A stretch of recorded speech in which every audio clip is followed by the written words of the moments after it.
Hi, this is Dr. Raul Vasquez. I'm the CEO of G Health Enterprises. So, G Health Enterprises, and this is our annual report, is made up of a couple of companies. It starts with Urban Family Practice back in 1996, and that's where everything really started.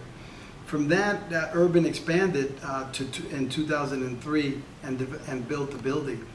In addition to that, during that time, we got involved with multiple other things that really changed the trajectory of where we are today with G Health Enterprises. In 2013, we got involved with a health home, GBON, the Greater Buffalo United Accountable Healthcare Network, that really started care coordination and transportation, things that we normally were thinking about in urban family practice, but really never really were able to do. That gave us that opportunity.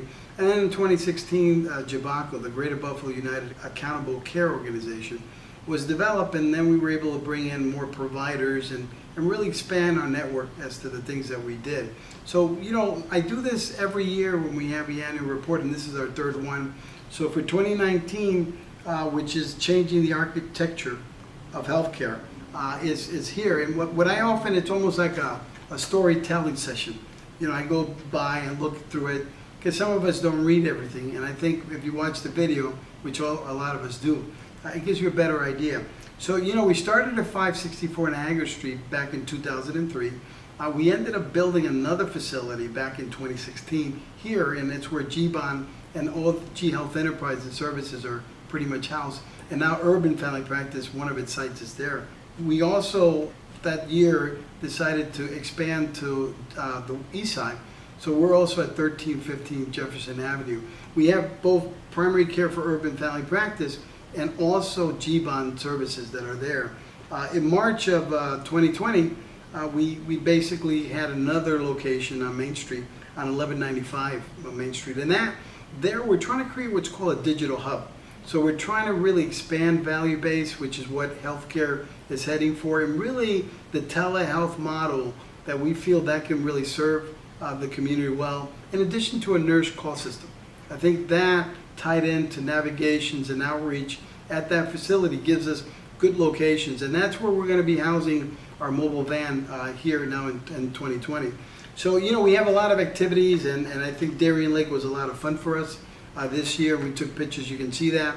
The other thing, when we start with urban family practice, it's been NCQA accredited for patient-centered medical home, and we were the first in Western New York to do this. And that brings a certain level of care that most people don't even know when you start comparing practices as to what they do.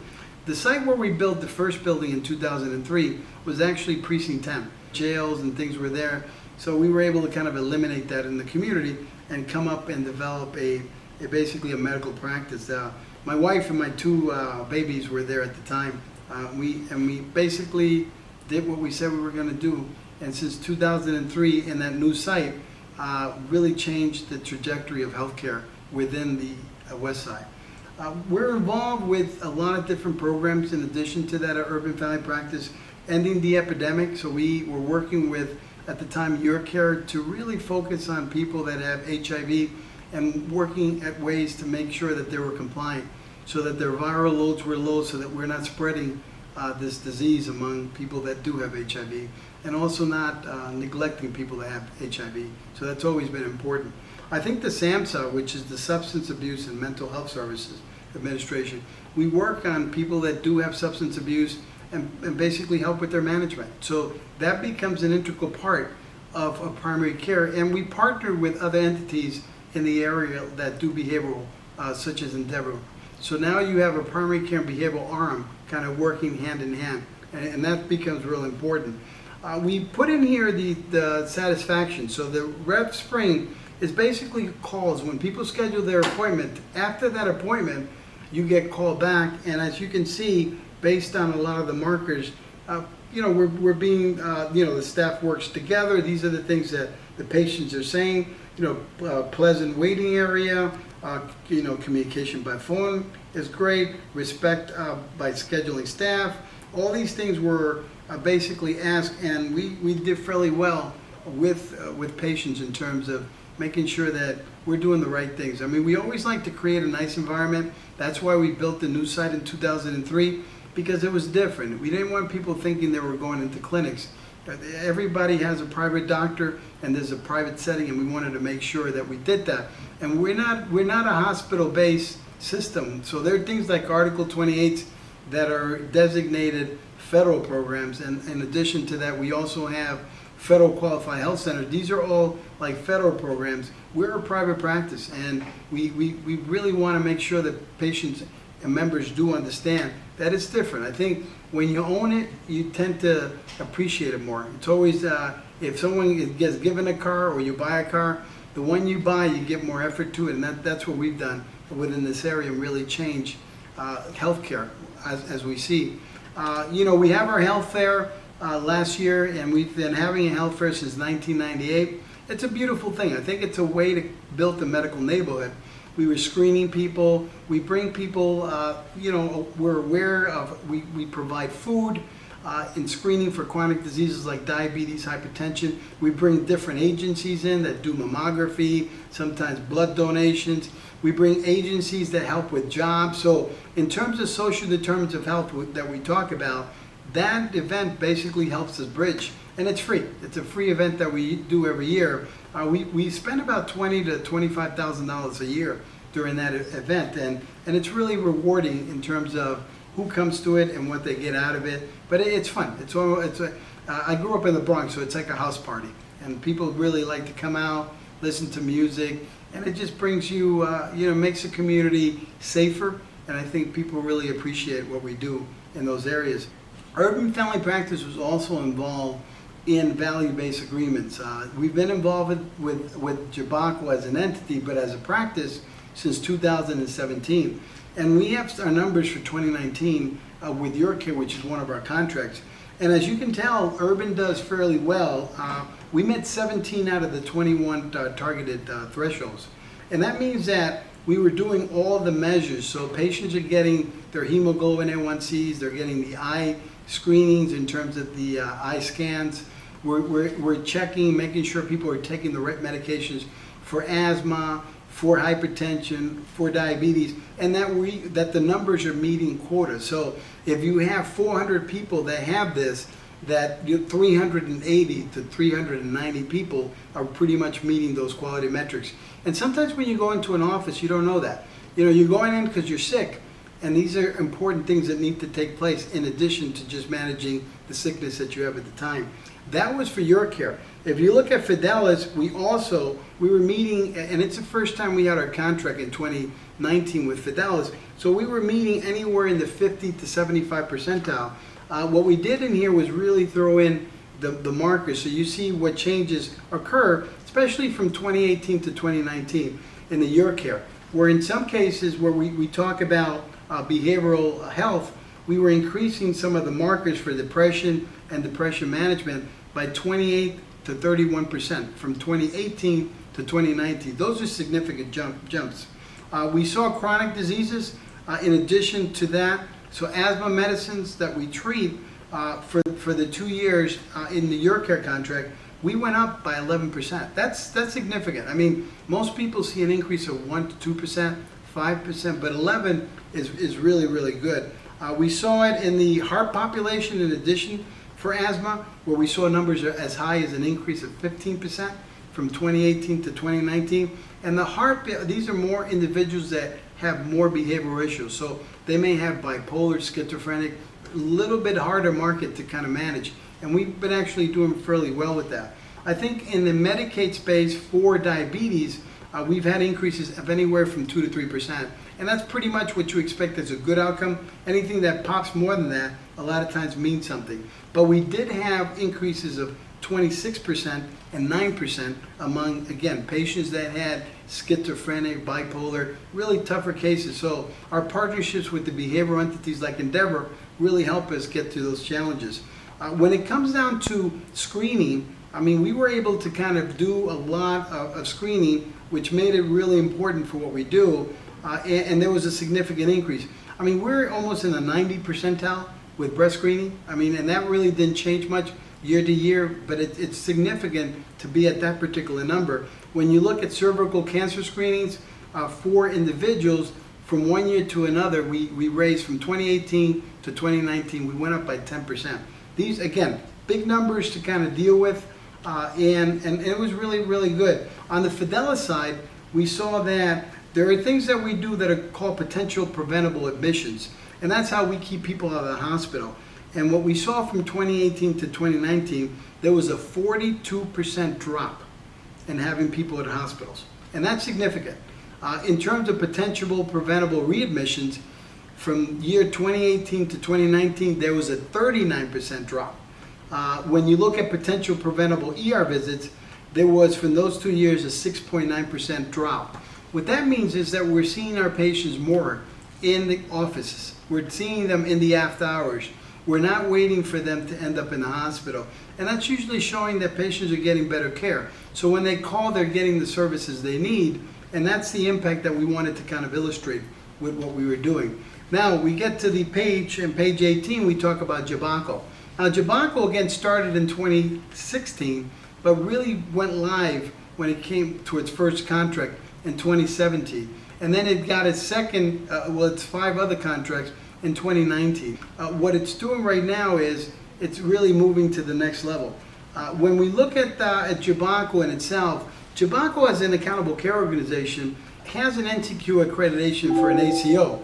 There's only 4 in the country. This NCQA accreditation for an ACO was so tough that it stopped. So as of December of 2020, they will no longer give the certification.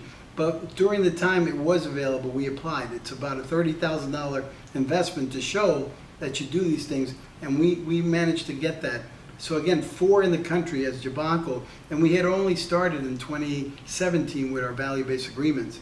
In terms of bringing together groups, and the groups working on contracts, working on quality metrics, as a team developing different forms of transformational pots to work there. Also looking at the costs, finding out how to redirect people. We made simple changes in drugs and saved a whole lot of money. So when you save these kind of dollars and you give the same kind of quality care, then these dollars can be invested in other infrastructure, which are important for us, to make sure we focus more on telehealth and other things that we felt were real important. The value-based agreement, again, was with 10 provider groups, 250 primary care providers, and at the time in 2019, we're at 22,000 lives, almost 22,500 lives. Again, with the value-based programs, we're providing in 2019 teletriage nurse advice system. We were working on the SAMHSA for the medication-assisted treatments for people that may be having substance abuse, the AIDS epidemic. I think all these things were real important as we did that. And let me give you some general numbers. So for the time of the ACO from 2017, like I told you we started, to 2019, and you're going to see this on page 22, diabetic care, that means primary care eye exams, went up by 12%. Colorectal screenings went up by 8%. Diabetic care like hemoglobin A1 testings went up by 3%. Breast cancer screening went up by 12%. Like I tell you, those numbers are real impressive, the fact that we did it in that amount of time. When you look at hospital metrics or numbers where we follow, ER visits dropped by 6% during that time for the whole system.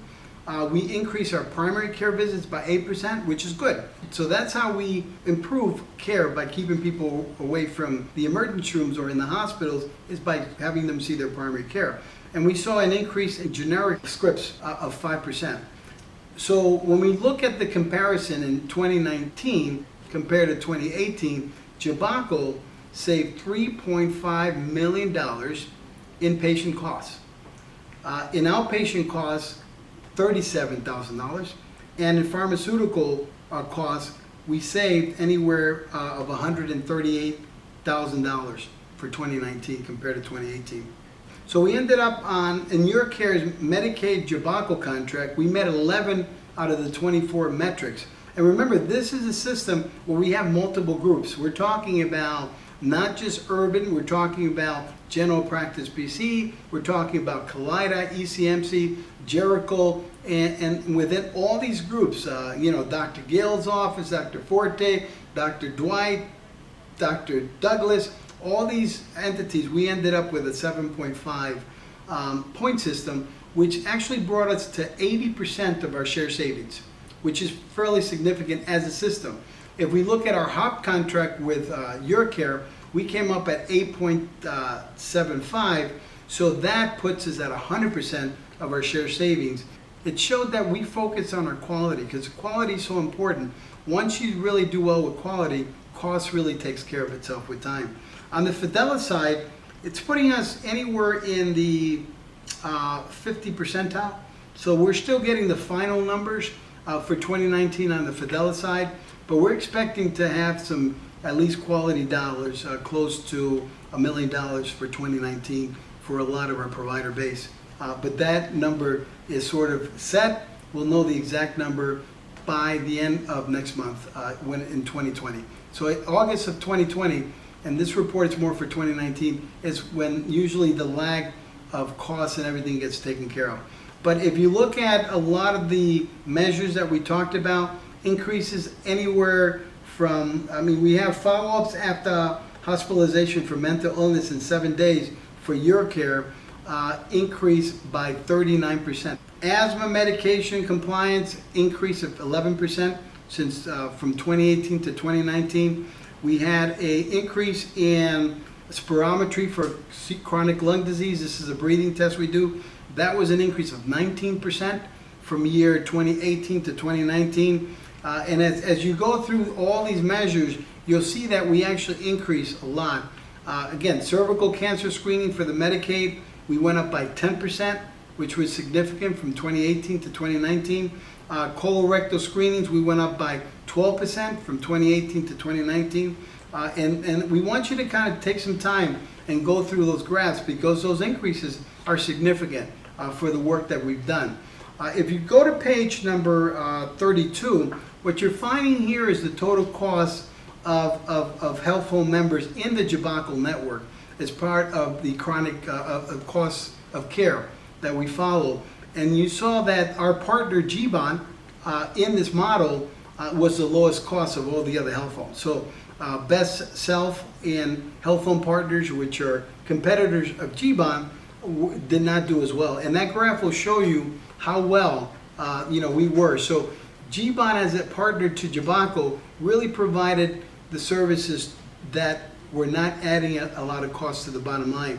And we had a pharmacist that joined the team in the Jabaco, really helping with making sure that patients were on the right medications, making sure patients were getting the medications, and most important, that patients were taking the medication.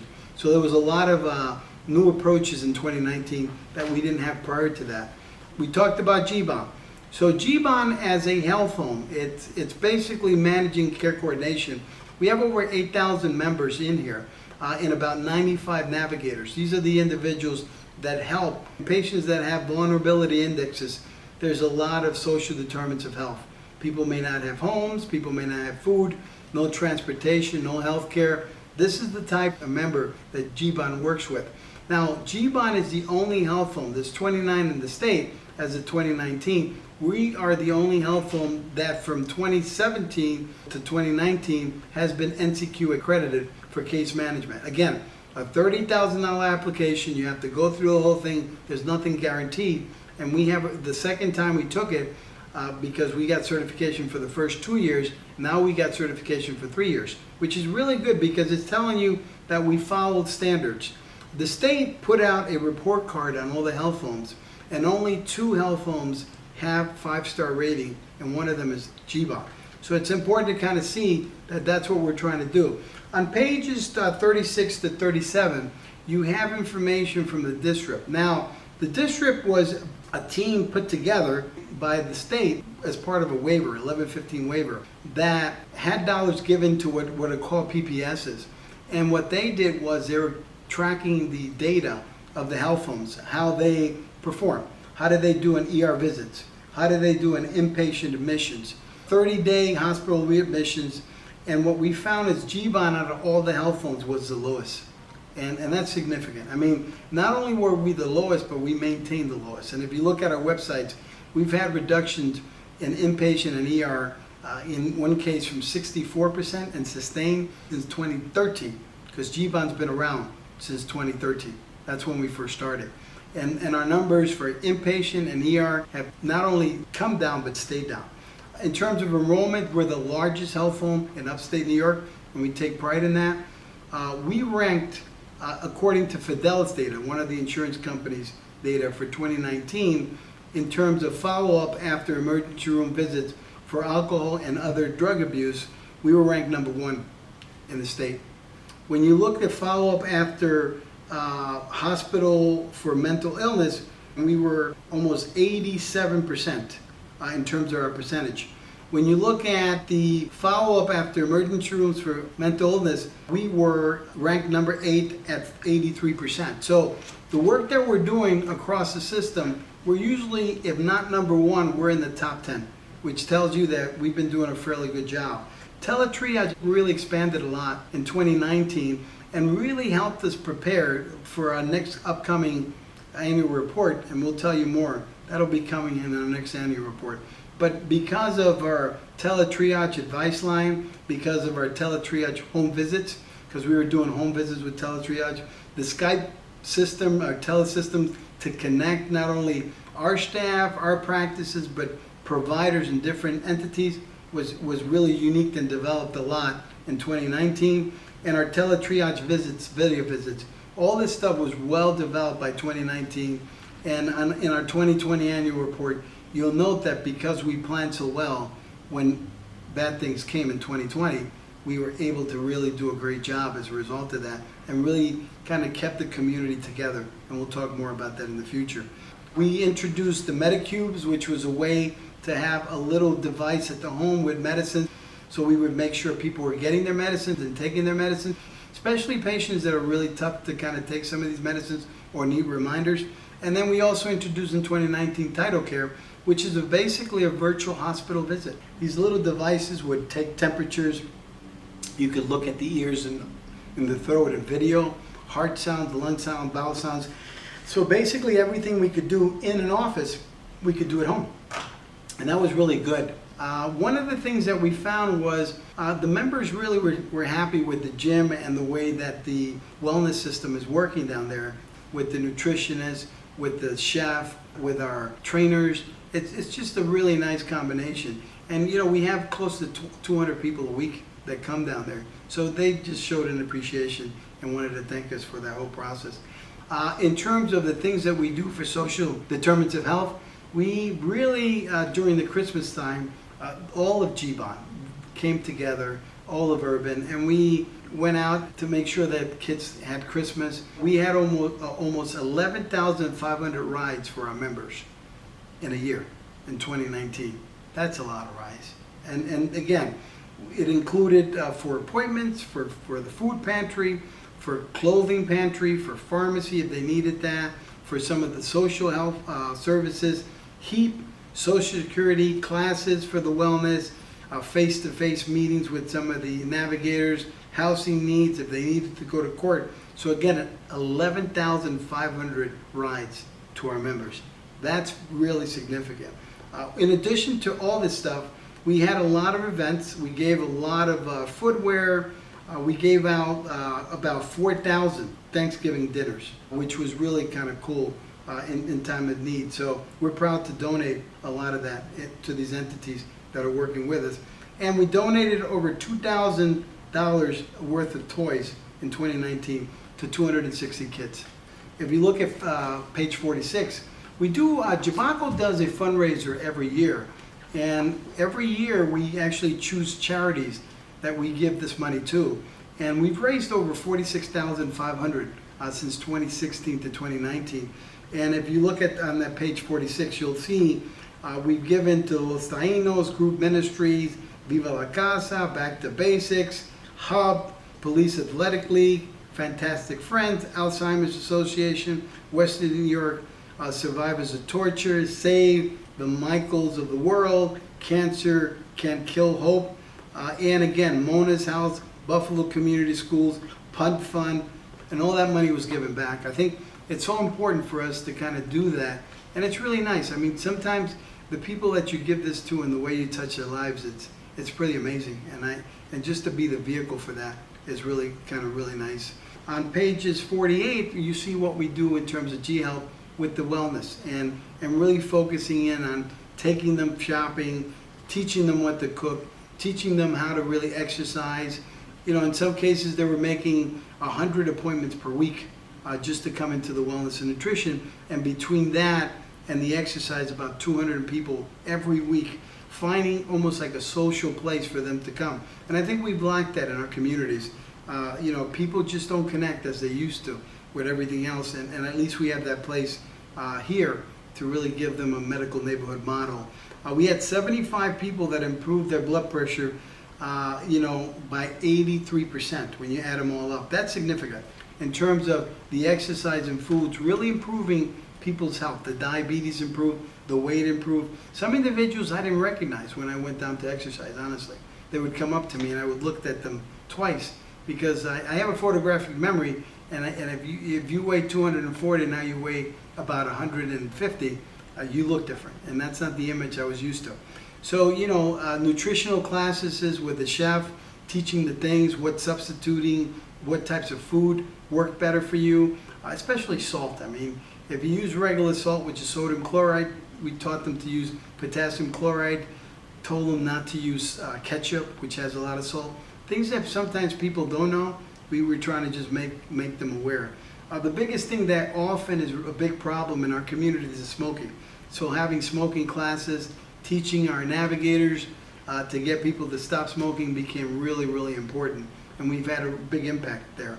With diabetes and obesity, we're using new formats. So because the team at G Health works together with the urban practices and the Jabaco, using sensors for diabetes. I mean, instead of finger sticks. I mean, that's what we've done. And as you can see here, I'm a diabetic. And so that sensor and using a phone to keep track of that became real important. I also wear an insulin patch. So these two things keep me alive, and they've changed my life since 1997. So I want to make sure that the same things that I do in my life that work, if we can basically get patients to do, would actually help them live a better life. We closed on 1195 Main Street.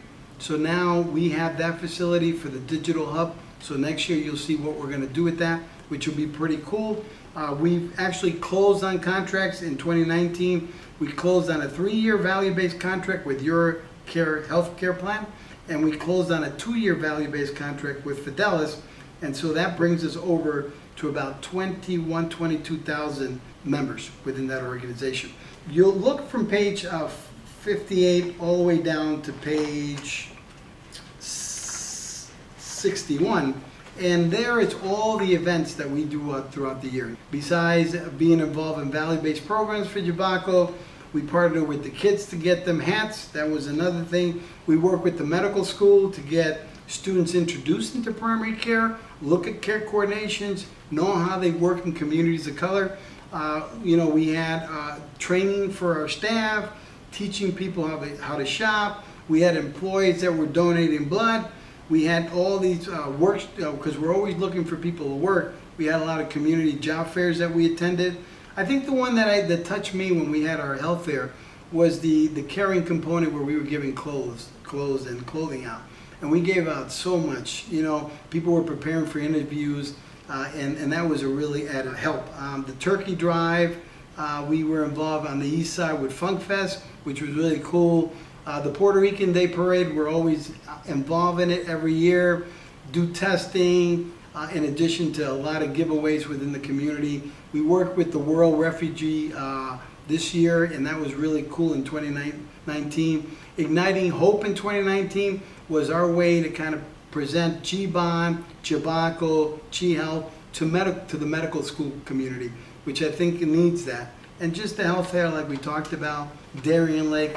So all that stuff in this little pad, that's all we did in 2019. That's a lot of stuff. And in 2020, we got some stuff coming. Now we're going to impact a community of change. And I think that's going to be real important. This is our picture every year for Christmas that we put. And I think it's nice because it shows who we are and how diverse our groups are that are serving this community. We do this because we want to do this. We don't do this because we have to do this at this point in our lives. And I think that's what attracts a lot of people to work here. You see what the impact of what you do as work and how it touches lives. Because, you know, when you go out to some of the homes here in Buffalo, our navigators are experiencing people that may not have a lot and don't live very well. And if G-Bond can do anything to help those, we've always, done what we have to do to make sure that no one's left behind. Thank you.